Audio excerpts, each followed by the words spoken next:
በጣም ስሜት አይሎበት ወይም ስሜት በጣም ከጫና አድርጎበት የማመዛዘናችን መጠን ደግሞ በጣም ያነሰበት ህይወት ላይ ወደ እንደዚህ አይነት ህይወት ባንገባ ይመከራል። ግን መወደድን ቴስት ለማድረግ ለመሞከር ለካ ሌላውም ሰው ይወደኛል ማለት ነው ለማለት ብቻ የሚገባ የጓደኝነት ህይወት የለም። ሰው ሆኜ ተምሬ ቤተሰቦቼን አስደስቼ በቅዱስ ጋብቻ ተመላልሼ እንደዚህ አይነት ደረጃ ደርሳለሁ ከማለት ይልቅ አላማን ተገን አድርጎ ለሀብት ለንብረት ለዝና ለመታወቅ ተብሎም የሚመሰረት ጓደኝነት አለ። ይሄም ያልተገባ ነው። በጣም ውድ የሆነው ነገር ከውጭና ከውስጣችሁ ያለው የትኛው ነው ይላል። ለምሳሌ ከእጃችሁና ከልባችሁ ውደው የትኛው ነው ቢባል መቼም አንድ ሰው እጄ በጣም ውድ ነው አይልም። እንደ እግዚአብሔር ቅዱስ ፈቃድ የጓደኝነትና የእጮኝነት ህይወትን ነው ለማየት የምንሞክረው።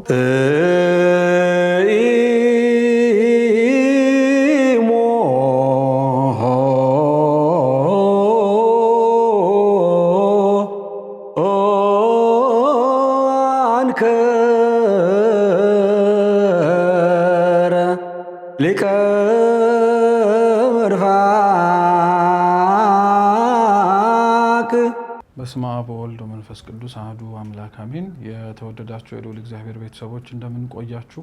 አሜን። በቸርነቱ የጠበቀን የአባቶቻችን አምላክ ልዑል እግዚአብሔር ስሙ የተመሰገነ ይሁን። በጋብቻ ህይወት ዛሬ በሚኖረን የሶስተኛ ክፍል ትምህርት ላይ እንደ እግዚአብሔር ቅዱስ ፈቃድ የጓደኝነትና የእጮኝነት ህይወትን ነው ለማየት የምንሞክረው። አምላካችን ቅዱስ እግዚአብሔር በጉባኤያችን መሃል ተገኝቶ እንዲያስተምረን እንዲመክረን ቅዱስ ፈቃዱ ይሁንልን። ባለፈው በነበረን ክፍለ ትምህርት ላይ እንግዲህ ምርጫዎቻቸውን ከመምረጣቸው በፊት መነኮሳትንም ሆነ ባለትዳሮችን የሚያመሳስላቸው ህይወት የንጽህና እንዲሁም የድንግልና ህይወትን በተወሰነ መልኩ ተመልክተን ነበረ። እንግዲህ ደናግላን የሆኑ ሰዎች አቅመ አዳምና አቅመ ሔዋን ላይ ሲደርሱ ደግሞ የሚገቡበት ከትዳር በፊት ከእጮኝነት በፊት ያለው ህይወት ደግሞ የጓደኝነት ህይወት ይባላል። ስለዚህ ህይወት ነው ዛሬ ለማየት የምንሞክረው። በተደጋጋሚ እንግዲህ ስናነሳ እንደሚሰማው ለጓደኝነትና ለእጮኝነት ህይወት አቅመ አዳም አቅመ ሔዋን እየተባለ ይነገራልና አንዳንድ ሰው ቅር ይለዋል። ለምን እንደዚህ አይነት ህይወት ውስጥ ለመግባት እድሜ ይጠበቅብኛል? ፍቅር እንደሆነ ከታች ጊዜ ጀምሮ ሊያድግ አይችልም ይላል። እርግጥ ነው ፍቅር ከታችኛው ጊዜ ጀምሮ ሊኖር ይችላል። ግን እውነተኛው ፍቅር እና ስሜትን ለመለየት እንዲያመች ነው። በተለይ በሁለተኛ ደረጃ ትምህርት ላይ ከዛም ተጨማሪም ደግሞ እድሜያቸው ትንንሽ የሆኑ ብዙ ወንድሞቻችንና እህቶቻችን ላይ አሁን ላይ ለወላጅም ይሁን ለሚሰማውም ሰው በሚያስደነግጥ ሁኔታ ገና እድሜያቸው ከየትም ያልደረሱ ልጆች ወይም ህፃናት አብረንን ያለነው ልንጋባ ነው ጓደኛዬ ናት ጓደኛዬ ነው ሲባባል ብዙ ወላጅ እንደ ቀልድ ስቆ ጓደኞችም እንደው ያዝልቅላችሁ ብለውም የሚመርቅም አይጠፋም። ግን ጓደኝነትና እጮኝነት ህይወት የራሱ የሆነ አቅመ ወይንም ደግሞ እድሜ ገደብም ጭምር አለው። የመጀመሪያዎቹ ተጋቢዎች ነው የሚባሉት አዳምና ሔዋን ወደዛ ህይወት እንኳን ከመግባታቸው በፊት እንዳፈጣጠራቸው ብንመለከት አዳም 30 ሔዋን ደግሞ 15 ዓመቷ ነበረ። በእርግጥ ይህንን ህይወት በጀመሩበት በዚህ እድሜ ላይ ሌላውም ሰው ይጀምረው ሌላውም ሰው በዚህ ሁኔታ ላይ ነው መሄድ ያለበት ለማለት ሳይሆን ቢያንስ እንኳን እድሜያቸው ከፍ ያለ ብስለት ያላቸው እውነተኛውን ፍቅርና ሐሰተኛውን ስሜት ሊለዩ የሚችሉ መሆን አለባቸው። ለዛ ነው ህፃናት ወደ እንደዚህ አይነት ህይወት እንዳይገቡ በትምህርታቸው ላይ ትኩረት ማድረግ አለባቸው እየተባለ በጣም በተደጋጋሚ የሚነገረው። ባደግን ቁጥር የምናየው የምንመለከተው የምንሰማው በአካባቢያችን በዙሪያችን በውስጣችን ያለ በጣም ብዙ ነገር አለና እነዛ ነገሮች የምንማረውንም ጨምሮ አስተሳሰባችንን አመለካከታችንን ይቀይሩታል። ዛሬ ያስደሰተን ትላንትና ላይ ያስደስተን ይችላል። ዛሬ የሳበን ትላንትና የሳበን ዛሬ ላይ ስበን ይችላል። እንደዛ ስንመለከተው በልጅነት እድሜያችን ላይ እንሆናለን ያልነውን አብዛኞቻችን ላንሆን እንችላለን። በልጅነት እድሜያችን ላይ አላረገውም ያለውን አሁን አድርገነው ሊሆን ይችላል። ስለዚህ በጣም ስሜት አይሎበት ወይም ስሜት በጣም ከጫና አድርጎበት የማመዛዘናችን መጠን ደግሞ በጣም ያነሰበት ህይወት ላይ ወደ እንደዚህ አይነት ህይወት ባንገባ ይመከራል። ግን እንዳልነው አቅመ ሔዋን አቅመ አዳም ላይ ደርሰው ወደዛ ህይወት መግባት የሚችሉ ሰዎች ግን ወይም የገቡ ይህንን ወቅት በሚያሳልፉበት ጊዜ ላይ የጓደኝነት ህይወት ላይ ናቸው ይባላል። በእንግሊዘኛው ሪሌሽንሺፕ ላይ ናቸው ይባላል። እንግዲህ ሪሌሽንሺፕ ለጓደኝነት ብቻ የሚጠቀስ መሆን አይችልም። ሪሌሽንሺፕ ጉዞ ነው ካልን ከጓደኝነት ከእጮኝነት ከጋብቻ በኋላ ያለውም ህይወት ሪሌሽንሺፕ ነው። ስናገባት ጓደኛችን የነበረችዋን ሴት ሪሌሽንሺፕ መሆኑ ይቀርና ሜሬጅ ነው የሚባለው ብንል የቃላት ለውጥ ውስጥ ካልሆነ በቀር ሐሳቡ ያው ሰዎች አንድ ላይ ሲሆኑ ነው። ሪሌሽንሺፕ ሁለት ቃላቶች አይደሉ? ሪሌሽን መገናኘት፣ አንድ መሆን፣ ሺፕን ያው በበጉ ስፔል ባናረገውና በመርከቡ SHIP ብለን ሺፕ ብለን ስፔል ብናደርገው ሺፕ መርከብ። ስለዚህ የመርከቡ ከተነሳበት ቦታ ተነስቶ እስከ ማረፊያ ወደቡ ድረስ በእኛ ብናስበው ደግሞ ከጋብቻችን ተነስተን እስከ መጨረሻው እስከ መንግስተ ሰማያቱ የምናደርገው ጉዞ በሙሉ ሪሌሽንሺፕ ነው። ግን ያው ዓለም ላይ ባለው አጠራር ጓደኝነትን ሪሌሽንሺፕ ነው ተብሎ ይጠራል ማለት ነው። የጓደኝነት ህይወት መሰረታዊው ወይንም ደግሞ ዋነኛ የሚጀመርበት መሰረቱ ፍቅር ነው። በፍቅር ነው ጓደኝነትም እጮኝነትም ትዳርም እየተባለ የሚታደገው። ፍቅር በተለያየ መንገድ ሰው ሊተረጉመው ይችላል። አብዛኛው ሰው ፍቅርን የሚተረጉመው በመገለጫ ጸባያቶቹ ነው። ለምሳሌ አንድ ሰው ሌላውን ሰው አፍቅሯል ሲባል እስኪ ፍቅርህን ግለጽልኝ ወይም ፍቅር ማለት ላንተ ምንድነው ተብሎ ሲጠየቅ ፍቅር ማለት መታገስ ነው፣ መቻቻል ነው፣ እንዲህ ነው ሲል ይሄ መገለጫ ጸባይ ነው ወይም የመገለጫ ነገሮች ናቸው እንጂ ፍቅርን በአንድ ነገር ወይም በአንድ ቃል ዲፋይን አድርገን ልንገልጸው አንችልም። ለዛ ነው በአንድ ቃል መግለጽ የማንችለውን ፍቅር በአንድ ቃል ልንገልጸው ከማንችለው ከእግዚአብሔር ጋር እናገናኘውና ፍቅር ማለት ምንድነው ስንባል ፍቅር ማለት እግዚአብሔር ነው ብለን እናገራለን። አንደኛ ዮሐንስ መልእክት ምዕራፍ 4 ቁጥር 8 ላይ መጽሐፍ ቅዱሳችንም አለ እግዚአብሔር ፍቅር ነው ይላል። ፍቅርም እግዚአብሔር ነው። ከዛ ውጭ ምንም ፍቅርን ሊገልጸው የሚችለው የተሻለ አማርኛ ወይም የተሻለ አገላለጽ አይኖርም። ይሄ ፍቅር ነው ለጓደኝነት ህይወትም ደግሞ ጭምር መሰረት ሊጥል የሚችለው ማለት ነው። ሰው ሌላውን ሰው የፍቅር ስሜት ወይም ደግሞ የፍቅርን ፍላጎት ወይም በጥቅሉ ፍቅር ሊሰማው የሚችልበት ምክንያቶች ሊኖሩ ይችላሉ። በውጭም አይቶ ከወደደው ነገር ተነስቶ ሊወድ ይችላል አንድ ሰው፣ ወይም ደግሞ የማይታየውን ውስጣዊውን ነገር ተመልክቶምና ደግሞ ያንንም ሊወድ ይችላል። በተለይ ፍቅር ቢመሰረት ጥሩ ነው የሚባለው ውስጣዊ ውበትን በማየት ደረጃ ሊሆን ይችላል። ይህንን የምንልበት ምክንያት ምንድነው? ውጫዊ ውበት በሙሉ ኃላፊ ጠፊ ብቻ ሳይሆን ረጋፊም ጭምር ነው። እንደ ኃላፊነቱ እንደ ጠፊነቱ እንደ ረጋፊነቱም ጭምር ደግሞ ስንመለከተው ያ ሊደርስበት የማይችለው ደግሞ ውስጣዊ ፍቅር ነው። ቅዱስ ዮሐንስ አፈወርቅ እንዲያውም ምን ብሎ ይናገራል? በጣም ውድ የሆነው ነገር ከውጭና ከውስጣችሁ ያለው የትኛው ነው ይላል። ለምሳሌ ከእጃችሁና ከልባችሁ ውደው የትኛው ነው ቢባል መቼም አንድ ሰው እጄ በጣም ውድ ነው አይልም። ልቡን የሚበልጠው፣ ምክንያቱም ልቡ ከሌለ እጁም ስለማይሰራ ማለት ነው። ውስጣዊ ውበትን ውበትን በልብ ብንመስለው፣ ውጫዊ ውበትን በእጅ ብንመስለው ሰው ያለ ውጫዊ ውበት ሊኖር ይችላል። ሰው ያለ ውስጣዊ ውበት ግን ከጓደኝነት ህይወት ላይ እንደው ከጀመረ በኋላ እንኳን ያንን ወድጄዋለሁ ለመውደድ ምክንያት ይሄ ነው ያለውን ነገር ሲያጣ ግን ፍቅሩ ሊቀዘቅዝበት ወይንም ደግሞ ፍቅሩ ሊያጣበት ይችላል ማለት ነው። በጓደኝነት ጊዜ ላይ ፍቅሩ ሊኖር የሚገባው በሁለቱም ወገን ነው። አንድ ሰው አፍቅሮ ሌላው ሰው ደግሞ ሳያፈቅር ሊቀጥል ወይም አንድ ሰው አፍቅሮ እኔ በጊዜ ሂደት አፈቅረዋለሁ አሁን ዝም ብዬ አብሬው ልሁን እድሌን እንዳላጣ የሚባል ነገር የለም። በጓደኝነት ህይወት ላይ ሁለቱም ነው አፍቃሪ መሆን ያለባቸው። ሁለቱም የማያፈቅሩ ከሆነ ሁለቱም የማይዋደዱ ከሆነና አንዱ ብቻ ወዶ ሌላው የማይወድ ከሆነ በጣም ከባድ ነው የሚሆነው። ምክንያቱም በኋላ ላይ እንመጣበታለን። ወዳጁ ወይንም ደግሞ አፍቃሪው ብቻ ስለ የሚከፍለው መስዋዕትነት፣ የሚከፍላቸው ዋጋዎች፣ የሚያደርጋቸው ነገሮች በሙሉ ያ ሰው ምንም አድርጎ ላይተረጉሞ ላይረዳው የሚችላቸው እንደሆኑ በመገንዘብ ብቻ የሚመጣበት በጣም የስነ ልቦና ቀውስ አለበት። ሲቀጥልም ደግሞ አንድ ሰው ብቻ አፍቃሪ በሚሆንበት ጊዜ ላይ የከፈላቸው ዋጋዎችና መስዋዕትነቶች ምንም የሚያመጡት ለውጦች እንደሌለ ሲያይ ተስፋ በመቁረጥ ይሄ ህይወት ከነጭራሹ ለእኔ አይደለም ብሎ ጭራሽ አንድ ለአንድ ታቅቦ በፍጹም ጋብቻ የመኖር ሀሳቡን ረስቶ ወደ ዝሙት ወደ ሴሰኝነትም ሊገፋፋው ይችላል ማለት ነው። ስለዚህ ፍቅር በሁለቱም መካከል ሊኖር ያስፈልጋል። ፍቅር በሁለቱም መካከል ከሌለ ወይም ደግሞ አንዱ ይሄንን ግንኙነት የማይፈልገው እስከሆነ ብለን ብንጠይቅ በጣም ቀላል ነው መልሱ። በጓደኝነት ጥያቄ ላይ ሰው ያንን የጓደኝነት ህይወት የማይፈልገው ከሆነ አጭር መልሱ አልፈልግም ማለት ነው። በማስመሰል ወይንም ደግሞ በይሉኝታ ለጥቂት ጊዜ ላይ ሰውየው እንዳይሰማው ብለን እሺ ብንል የምንሰጠው ተስፋ በእኛ እሺታ መልስ ውስጥ ያለው ትልቅ ኃይል ያንን ሰው አርቆ እንዲያስብ አርቆ እንዲያቀድ አርቆ ብዙ ነገሮች እንዲያደርግ ያደርግና መጨረሻ ላይ አይ እኔ ለዩኒታ ነው እንጂ እሺ ያልኩ ብዙ ወድጄ አይደለም ሲል የሚሰበረው ስብራት በጣም ይበልጣል። ስለዚህ እማንፈልግ ከሆነ አንፈልግም ብለን መናገር ነው መቻል ያለብን። አንፈልግም ተብሎ የተነገረንም ሰዎች ደግሞ መልሱን ለመቀበል መልሱን ለማግኘት ወይንም ደግሞ ለመውሰድም ደግሞ ዝግጁ መሆን አለብን። ሶስተኛው ደግሞ አንፈልግም ስንል ግልጽ በሆነ አማርኛ እንደማያስፈልገንም መናገር አለብን። አንዳንድ ሰው የጓደኝነት ጥያቄ ሲቀርብለት ቆይ እስኪ ላስብበት ይላል። ማሰቡ ጥሩ ነው፣ ምንም የሚያስወቅስ ነገር የለውም። ግን ተደጋጋሚ ላስብበት ሲባል ግን አንደኛ እንዳላሰብንበት ያሳያል። ሁለተኛ እናስብበት ባልናቸው ተደጋጋሚ ነገሮች ውስጥ ይታሰብልኛል ብሎ የሚጠብቀው ያ ሰው ምን መልስ ሊሰጥ ይችላል ብሎ ክፉውን ብቻ ሳይሆን ደጉንም በማሰብ ብቻ ሊያዝ ይችላል።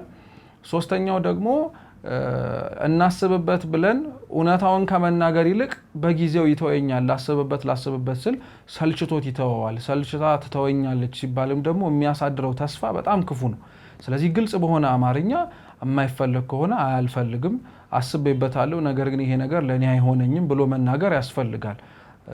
አንዳንዱ ይሄንን መልስ ሲሰጠው ክፉ የሆነ ነገር ወደ ማድረግ ይገፋፋል።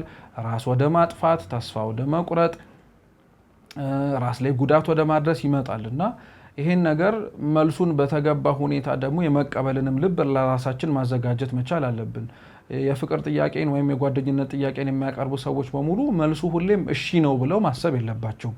እምቢ ቢሆንስ ምን ልሆን እችላለሁ፣ ይሄ ነገር ባይፈጸምስ እንዴት አድርጌ ላልፈው እችላለሁ ብለው መዘጋጀትም ጭምር ይጠበቅባቸዋል ማለት ነው። ጥያቄያቸው ቀርቦላቸው በግልጽ የመለሱትንና እሺ ብለው ለዛ ክፉ ጥያቄ ያልነው ታሪኩን በደንብ እናስረዳዋለን። ለዛ ክፉ ጥያቄ እሺ የሚለውን መልስ በጥበብ በመመለሳቸው ምክንያት ደግሞ የራሳቸውን ብቻ ሳይሆን የሌላውንም ነፍስ ያተረፉ አሉ። ወር በገባ ሁሌ በ21 ከመቤታችን ጋር አብረን የምናስባቸው ጻድቅ አሉ። አባ መርትያኖስ ይባላሉ። በረከታቸው ለሁላችን ትድረሰን። አባ መርትያኖስ በሚኖሩበት ከተማ በሚኖሩበት ሀገር ጽድቃቸው የገዳማዊ ሕይወታቸው የተመሰከረላቸው ጻድቅ ነበሩና እኚህን ጻድቅ አንዲት ዘማ እኔ አስታቸዋለሁ፣ ውድ የሆነውን ሽቱ ተቀብቼ እናንተ ገንዘቡን የምትሰጡኝ ከሆነ በማሳሳቻዬ ወይም ካሳሳትኩኝ ትከፍሉኛላችሁ ብለው ተስማማች። አባ መርትያኖስ ያሉበት በዓታቸው ሄዳ ደጁን አንኳኳች እና ደጁን በምታንኳኳበት ጊዜ ላይ አባ መርትያኖስ የሴት ድምፅ መሆኑን ሲሰሙ ላለማስገባት ፈለጉ። ደግሞ ባለማስገባታቸው ምክንያት ደግሞ እንግዳ ሆኜ መጥቼ አልተቀበልከኝም ብሎ ደግሞ ክርስቶስ ቢጠይቀኝስ ምን ብዬ ልመልስ እችላለሁ አሉና በሩን ከፍቶ አስገቡ። ደግሞ ያ ማለት ፈተና የሆነ ነገር ሲመጣብን ችግር የለም እግዚአብሔር ይጠብቀናል ብለን ወደዛ ፈተና ራሳችንን እናስገባ ማለት አይደለም። አባ መርትያኖስ በጣም የጸና መንፈሳዊ ሕይወት የነበራቸው ናቸው። ስለዚህ አስገቧት። ያቺም ሴት አባ መርትያኖስ አልጋቸውን ለቀው ወደ መሬት ሲቀመጡ ከተቀመጡበት ቦታ ሁሉ አብራ ከስር ብላ ሽቶውን በአፍንጫቸው እያሸተቱት የዝሙት መንፈስ እንዲቀሰቀስባቸው ለማድረግ ሞከረች እና መጨረሻ ላይ አባ መርትያኖስ በቤታቸው ሙቀት ይሰጠኛል ብለው ያሰቡበትን እሳት መካከል እግራቸውን ገልጠው አስገብተው እግራቸውን ልክ እንደ ጥብስ ስጋ ማቃጠል ጀመሩና ሲቃጠል የስጋቸው ሽታ ሙሉ በዓታቸውን በሙሉ በደንብ አድርጎ አጠነው ሽታው ስጋቸው ሲቃጠልና ያቺ ሴት ደነገጠች። ምን እያረክ ነው? እግርህን አውጣው እንጂ ተቃጠልክ ስትለው አባ መርትያኖስ እንዲህ አላት፣ አንቺ ጋር አብሬ ባድር፣ አንቺ ጋር አብሬ ስጋዊ ፍትወቴን ብፈጽም ላንቺም ሆነ ለእኔ ከዚህ ከምትመለከችው እሳት ያለፈ ሌላ የገሃነም እሳት ነው የሚጠብቀንና ይሄ ይሻለኛል አለ እና ያቺ ሴት በጣም ወደ ልቧ ተመልሳ ይቅርታ ጠይቃ ከአባ መርትያኖስም ዘንድ መንኩሳ ከዛ በኋላ ኖራለች እና አባ መርትያኖስን አሁን በጓደኝነት ባለው በጥያቄ ምሳሌ ወስደን ለዛ ጥያቄ ቆይ ላስብበት ብሎ ቢያሰናብታት ኖሮ ብለን ብናስበው ከገባች በኋላም ደግሞ ሌላ ያልተገባ ነገር ቢያደርግበት ብለን ብናስበው በጣም ብዙ ያልተገቡ ወይንም ደግሞ ደስ የማያሰኙ ነገሮችም ሊመጡ ይችሉ ነበር። ስለዚህ የበለጠውን ጸጋ በማሰብና የበለጠውን ነገር በማቀድ ምክንያት አባ መርትያኖስ ግልጽ የሆነ መልስ ሰጥተዋልና የአባቶቻችን ዜና ህይወትም ምሳሌ አድርገን የምናነሳው ሰው በእንደዚህ አይነት ህይወት የመመላለስ የማይፈልግ ንጽ ጠብቆ እስከመጨረሻው በምንኩስና ህይወትም ተሻግሮ መኖር የሚፈልግ ከሆነ የጓደኝነት ጥያቄ ሲመጣለት በግልጽ አልፈልግም፣ በጥበብም ከሆነ ደግሞ ይሄንን ክፉ የሆነ ነገር ልክ አባ መርቲያኖስ እንደገጠማቸው ፈተና ማለት ነው ባደርገው ሊመጣብኝ የሚችለው ልከፍለው የምችለው ዋጋ ትልቅ ስለሆነ ይቅርብኝ ብሎ መመለስ ይችላል ማለት ነው። ሌላኛው በዚሁ በጓደኝነት ህይወት ላይ የምናነሳው ደግሞ ሰው ወደ ጓደኝነት ህይወት እንዴት ሊገባ ይችላል የሚለውን ብዙ ምክንያቶች አሉ። አንድ በአንድ እናንሳቸው። አንደኛው ሰው ወደ ጓደኝነት ህይወት ፍቅር ፈልጎ ሊገባ ይችላል። እነዚህን ስናነሳ በተወሰነ መልኩ እናብራራቸዋለን። ሰው ወደ ጓደኝነት ፍቅር ፈልጎ ይገባል ማለት ሌላ ምንም ነገር አይፈልግም። መወደድን ብቻ ፈልጎ የሚገባ ሰው አለ። ህይወቱ ትርጉም እንዳለው እንዲሰማው ሌላ ሰው ይወደኛል አይወደኝም ብሎ ቼክ ለማድረግ ብቻ ፈልጎ የሚገባ ሰው አለ። ከጓደኝነት በኋላ የሚመጣውን የእጮኝነት የትዳር ህይወት ባለማሰብ ማለት ነው። ስንሰማው አሁን ፍቅር መፈለግ ጥሩ ይመስላል አይደለ? ግን መወደድን ቴስት ለማድረግ ለመሞከር ለካ ሌላውም ሰው ይወደኛል ማለት ነው ለማለት ብቻ የሚገባ የጓደኝነት ህይወት የለም።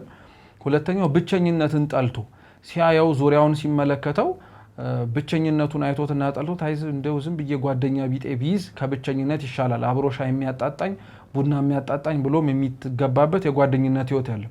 ይሄን የምናነሳው ለምንድን ነው? የጓደኝነት ህይወት ወደ እጮኝነት ህይወት የሚያመራ የእጮኝነት ደግሞ ወደ ጋብቻ የሚወስድ ስለሆነ በጣም ጥንቃቄ ለማድረግ እንዲረዳ ነው። ሶስተኛው ሰው ወደ ጓደኝነት ህይወት እንዴት ይገባል ሲባል ለልጅ ብሎ ነው።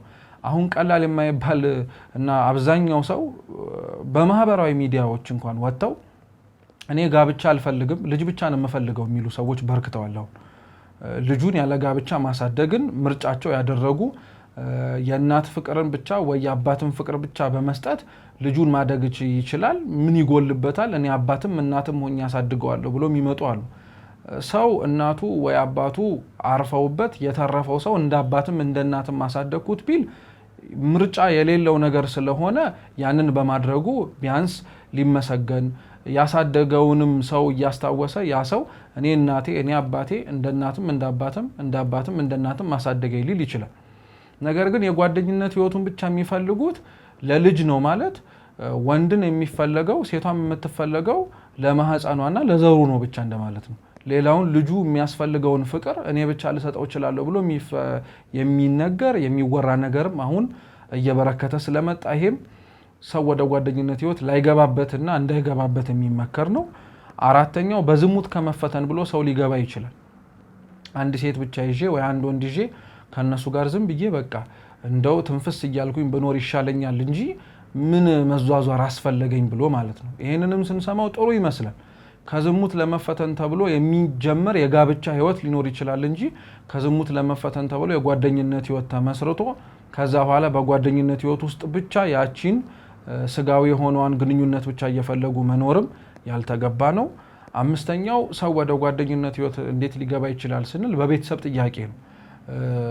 በእያንዳንዶቻችን ቤት ባይሆንም በአብዛኛው ቤት እድሜያቸው ከፍ ያለ ጓደኛ ያላዙ ሰዎች ሲገኙ በተለምዶ ቆሞ የቀረ እየተባለ ይነገራል። እና እንደዛ የሚባሉ ሰዎች የምንኩስና ህይወት እንኳን እኮ ሀሳብ ሊኖራቸው ይችላል። ግን የቤተሰብ ጥያቄ በጣም ሲጫናቸው ከአቅም በላይ ሲሆንባቸው አይ በቃ እኔ አንድ ሰው ይዤ ለምን አልገላገልም ብሎ ያንን ህይወት ፈልገውት ሳይሆን የቤተሰብን ጥያቄ ለማርገብ ብለው የሚገቡ አሉ።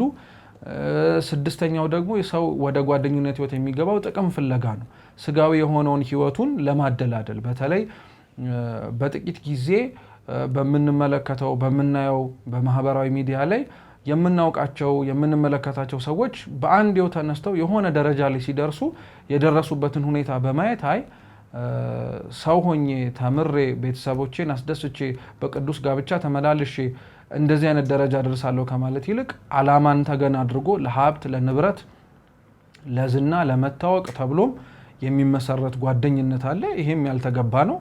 ስለዚህ እነዚህ በሙሉ ካልተቻሉ ጓደኝነት የሚመሰረተው ለምንድነው ሲባል ለድነተ ስጋና ነፍስ ነው።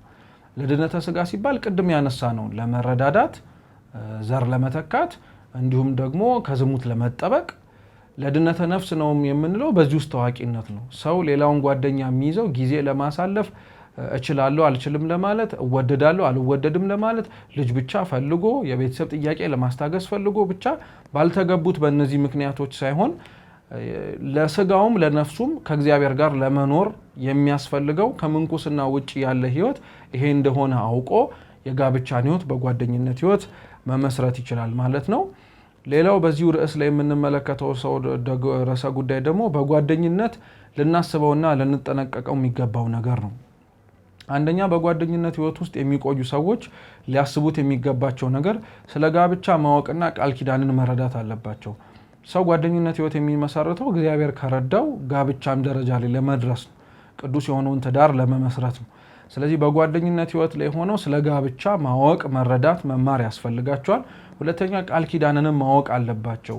ብዙ ሰው በጓደኝነት ህይወቱ ላይ ገና ሳይተዋወቅ ገና ስላለው ሐሳብና ህልም ሳይረዳ እግዚአብሔርም በእነሱ ህይወት ላይ ያለውን ሐሳብ ሳይጠይቅ ይህ ቀረሽ የማይባል መሐላዎችን ይፈጽማል። በየቤተ ክርስቲያኑ ጥግ ጥግ ሆነው የተለያዩ ነገሮችን እየተጠቀሙ የተለያዩ ነገሮችን እያደረጉ የሚያደርጉ ብዙ ወጣቶች አሉና ያ ቃል ኪዳንን አለመረዳት ደግሞ ዋጋ ያስከፍላል። ቃል ገብተህልኝ አልነበረ ወይ? አገባሻለሁ ብለህኝ አልነበረ ወይ? ታገቢኛለሽ ብለሽ አልነበረ ወይ? ወደሚባባል ወደ መማዘዝ ደረጃ ስለሚያደርስ ሰው ቢያንስ በጓደኝነት ህይወት ውስጥ ስለ ቃል ኪዳን እና ስለ ጋብቻ ማወቅ ማሰብ አለበት። ሶስተኛው ቅድሚያ ለሚገባው ነገር ቅድሚያ መስጠት አለበት። ብዙ ሰው ሪሌሽንሺፕ ወይም ጓደኝነት ህይወት ውስጥ ሲገባ ቅድሚያ የሚገባውን ነገር ቅድሚያ መስጠት ያቆማል። ለምሳሌ እግዚአብሔር ያን ሰው ማን ያመጣው? በህይወታችን ላይ ትልቅ ትርጉም አለን ብለን የምናስበውን ሰው የሰጠን እግዚአብሔር። ያንን ሰው የሰጠንን እግዚአብሔርን ሰውየውን ስናገኝ ሴትየዋን ስናገኝ እንግዲህ ስራህን ጨርሰሃል እግዚአብሔር ይስጥህ ብለን እግዚአብሔርን አንተው። እንዲያውም ቅድሚያ የምንሰጠው ለሱ በመሆኑ ሁኔታ ላይ ይሄንን ሰው ወይም ያቺን ሴት እግዚአብሔር ቅድሚያ ስንሰጠው ከሰጠን አሁንም ቅድሚያ ብንሰጠው ደግሞ እንደዚህ አይነት ገጸ በረከቶችን በህይወታችን ሊያመጣልን እንደሚችል ማሰብ ነው ያለብን። ብዙ ሰው ግን ጓደኝነት ህይወት ውስጥ ሲገባ እግዚአብሔርን መርሳት ከዛ ሰው ጋር ብቻ ጊዜ በማሳለፍ ሰበብም ይሰጣል። ለምን ወደ ቤተ ክርስቲያን ለምን ወደ እግዚአብሔር ቤት አትመጡም ሲባል እንደ እግዚአብሔር ራሱ እኮ ራሳችን ላይ እንድንደክም ይፈልጋል ይላልና ራስ ላይ መድከም አንድ ነገር ነው። ሁለታችሁ ላይ ሊደክምና ሊያስተካክል ወደሚችለው ወደ እግዚአብሔር ደግሞ አለመቅረብ ሌላ ነገር ነው። ስለዚህ ሰው በተቻለው አቅም ቅድሚያ መስጠት የሚገባውን እግዚአብሔርን በጓደኝነት ህይወት ላይ ቅድሚያ መስጠት አለበት። ሌላኛው በጓደኝነት ህይወት ልናስበውና ልንጠነቀቀው የሚገባን ነገር ደግሞ ፈቃድ እግዚአብሔርን መጠየቅ ነው። የእግዚአብሔር ፈቃድ ብዙ ሐሳብ ልናነሳበት የምንችለው ነው። እንዴት ፈቃዱ ይታወቃል የሚል ነው የመጀመሪያው ጥያቄ። የእግዚአብሔር ፈቃዱ በመሰረቱ ግልጽ ነው። ቅዱስ ጳውሎስ በአንደኛ ተሰሎንቄ መልእክቱ ምዕራፍ 4 ቁጥር 3 ላይ የእግዚአብሔር ፈቃዱ ሁላችንም እንድንድን ነው ይላል። ስለዚህ በዚህ እንኳን ባጭሩ ብንመልሰው ሰው በጓደኝነት ሊያስበው የሚገባው የእግዚአብሔር ፈቃዱ ምንድነው? የጀመርኩት ጓደኝነት ነፍሴንና ስጋዬን ሊያድነው ይችላል ወይስ አይችልም? የማያድነው ከሆነ የእግዚአብሔር ፈቃድ አይደለም ማለት ነው። የእግዚአብሔር ፈቃድ ነው ብሎ ግን ሰው የሚያስበው ምንድነው? እማገባው ይሄ ነው አይደለም ብሎ ወስኖ ይንገረኝ ነው። ስለዚህ ለዛ ጾም፣ ጸሎት፣ ስግደት፣ ምጽዋትን ይዞ ወይ በሆነ መንገድ እገሊትና ተገሌ ነው መባልን ይፈልጋል። ግን ያ እንዳለ ሐሳቡን እንኳን ብንተው ሰው የእግዚአብሔርን ፈቃድ በመምህራን በቅዱሳት መጻሕፍት በጾም በጸሎት በስግደት በምጽዋት ሊያውቀው ይችላል። ወደ ጓደኝነት ህይወትም ከመግባታችን በፊትና ከገባንም በኋላ እየኖርንበትም ባለንበት ጊዜ ላይ የእግዚአብሔርን ፈቃድ ሁሌ መጠየቅ አለብን። በአካሄዳችን ውስጥ እግዚአብሔር አለበት የለበትም እያልን መፈተን ማየት መመርመር አለብን። ምክንያቱም ጓደኝነታችንን እንዲባርክልን የጠራነውን እግዚአብሔርን ስንኖርም ጭምር የምንረሳውና የምንዘነጋው ከሆነ የእግዚአብሔርን ፈቃድ እንደተውን ማሳያ ስለሆነ ነው። ሌላው በጓደኝነት ህይወት ውስጥ ፍጹምነትን አለመጠበቅ ነው። ሁለቱም የራሳቸው የሆነ እንዳመጣጣቸው ድክመቶች እንዳመጣጣቸው ያለባቸው በአጭር የቀሩባቸው ነገሮች ሊኖሩ ይችላሉ። ስለዚህ በጣም ፍጹም የሆነ ሰው በጣም ምንም እንከን የለሽ የሆነ ሰውን አለመጠበቅ ጥሩ አማራጭ ነው። አብሮ ሊሰራ ይችላል። እግዚአብሔር አንዳንዴ ብዙ ያልተሰሩ ሰዎችን ጥቂት የተከናወኑ ሰዎችን በህይወታችን የሚያመጣቸው እኛ ላይ የደከመውን ድካም እኛ ላይ የሰራውን ስራ እኛም በዛ ሰው ላይ መስራት እንድንችል። ብዙ ሰው ግን ያው ሁሌም ጥንቅቅ ያለ ሰው ቢመጣለት ደስ ይለዋል። ጥንቅቅ ያለውን ሰው ያመጣ ጥንቅቅ ያላለ ሰው ሲመጣለት ደግሞ ማማራርን ከማስቀደም ይልቅ ያ ሰው ለመለወጥ ያ ሰው ለመስራት እኛም ደግሞ ያንን ሰው ለመስራትና አብረን ለመድከም ፈቃደኛ ከሆነን በጣም ትልቅ በረከት ነው። እንዲያውም በዛ ሂደት ውስጥ ይበልጥ ሊያጋምዱን ይበልጥ ሊያስተሳስሩን ይበልጥ ሊያጣብቁን የሚችሉ ነገሮችን ከማግኘትም ባለፈ እግዚአብሔር እኛ ላይ የደከመውን እኛ የተስተካከልንን ብለን ያሰብነውን ሰዎች ላይ ያወጣውን እያንዳንዱን ነገር በጥቂቱም እንኳን ሌላ ሰው ላይ ስንደክም እናየዋለን። ስለዚህ ፍጹምነትን ባለመጠበቅ ሂደት ውስጥ የምናገኛቸውን ሰዎች እኛ ከደረስንበት ለማድረስ ሁለታችንም ልንደርስበት የምንችለውን ደግሞ አብሮ በመጓዝ ለመድረስ ይቻላል። ሌላኛው በጓደኝነት ልንጠበቅበት የሚያስፈልገው ልብን መጠበቅ ነው፣ ወይም ደግሞ ከመጠን በላይ መስዋዕትነትን አለመክፈል ነው። ወዴት ሊደርስ እንደሚችል ካለማወቅ አንዳንዱ ቅድም እንዳልነው አንዱ ብቻ አፍቃሪ ሲሆን በጣም ብዙ መስዋዕትነት ይከፍልና መጨረሻ ላይ እንዳሰበው ሳይሆን ሲቀር በጣም ልቡ ይሰበራል። በጣም ወደዛ ህይወት መልሼ አልገባም ብሎ ወደ መማል ወደ መገዘት ወደዚህ ህይወት አልገባም ብሎ ላልተገባ መንገድ ወደ መሄድ ስለሚመጣ ነው። ሌላው በጓደኝነት ልናስበውና ልንጠነቀቅበት የሚገባው ደግሞ መነጋገርን ነው። ኮሚዩኒኬሽን በጣም ኪ ነው። በመሰረቱ መነጋገር ብዙ ነገሮችን ይይዛል። በአፍ ወይም ደግሞ በአንደበት ብቻ መነጋገርን ሳይሆን በእያንዳንዱ ነገር መነጋገር አለ። በትልቁ በሳይንስ ብንመለከተው ንግግር የአፍ ብቻ አይደለም። ማውዝ ላንጉጅ አለ፣ ቦዲ ላንጉጅ አለ፣ ሌሎችም ቋንቋ ሰው ሊግባባበት የሚችልበት መንገድ አለ። ስለዚህ በጓደኝነት ህይወት ውስጥ መነጋገርን መለማመድ አለባቸው ሲባል ጥንዶቹ ወይም ደግሞ ጓደኛ ማቾቹ በተቻለ አቅም ችግሮቻቸውንም እና መልካም ነገሮቻቸውን ተቀምጠው ማውራትን መልመድ አለባቸው።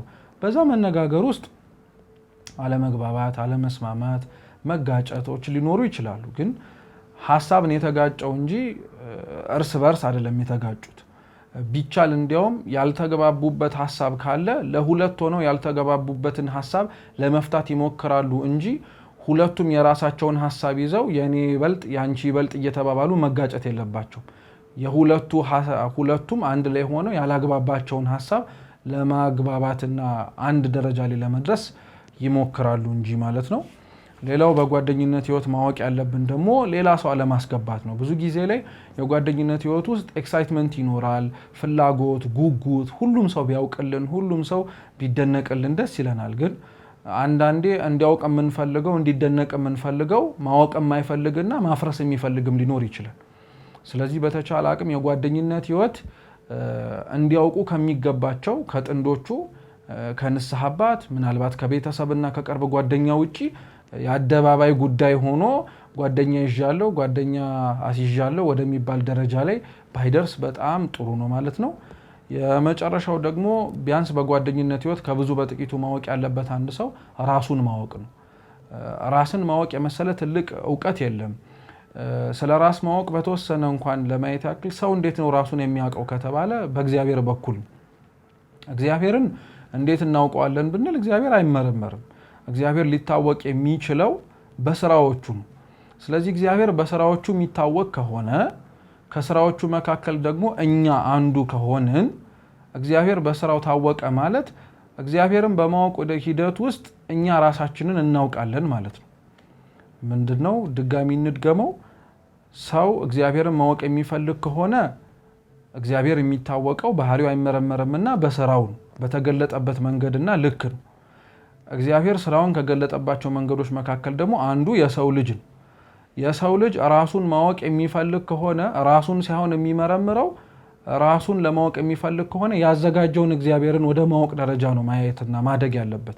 ምክንያቱም እግዚአብሔርን ለማወቅ በሚያደርገው ጉዞ ውስጥ የእግዚአብሔር የእጁ ስራ የሆነውን ራሱንም ማወቅ ስለሚጀምር ማለት ነው። ሰው ግን ራሱን የማያውቅ ከሆነ ስለ ራሱ መልካም ጎን፣ ጥሩ ጎን፣ ጥንካሬ፣ ብርታት ሳያውቅ በዘፈቀደ ወደ ጓደኝነት ህይወት የሚገባ ግን ከሆነ በተለይ ራሱን ያወቀ ሰው ከሆነ በጣም አስቸጋሪ ሊሆን ስለሚችል ሁለቱም ራሳቸውን የማያውቁ ደግሞ ከሆኑ ደግሞ ምንድነው የሚባለው እውርን ቢመራው ወደ ገደል ይገባል የሚባለው። ሁለቱም ራሳቸውን የማያውቁና ስለ ራሳቸው የሆነ ግንዛቤ ከሌላቸው ስለ እግዚአብሔርም ሊያውቁት የሚችሉት ምንም አይነት ነገር ከሌለ በጣም ጉዳዩን ወይም ደግሞ ግንኙነታቸውን ከነፍሳቸው ድህነት ይልቅ ወደ ስጋዊ ድህነት ያደላ ስለሚሆን በዚህ መጠንቀቅ መቻል አለብን ማለት ነው። በጓደኝነት ህይወት ይሄንን ከተመለከትን እንደ እግዚአብሔር ፈቃድ ደግሞ በቀጣዩ ክፍል ላይ ደግሞ ስለ እጮኝነት ህይወት ከጓደኝነት በኋላ ስለሚመጣው እናያለን ማለት ነው። አምላካችን ቅዱስ እግዚአብሔር የሰማነውን በልቡናችን ሰሌዳ ይጻፍልን። ወስብሐት ለእግዚአብሔር።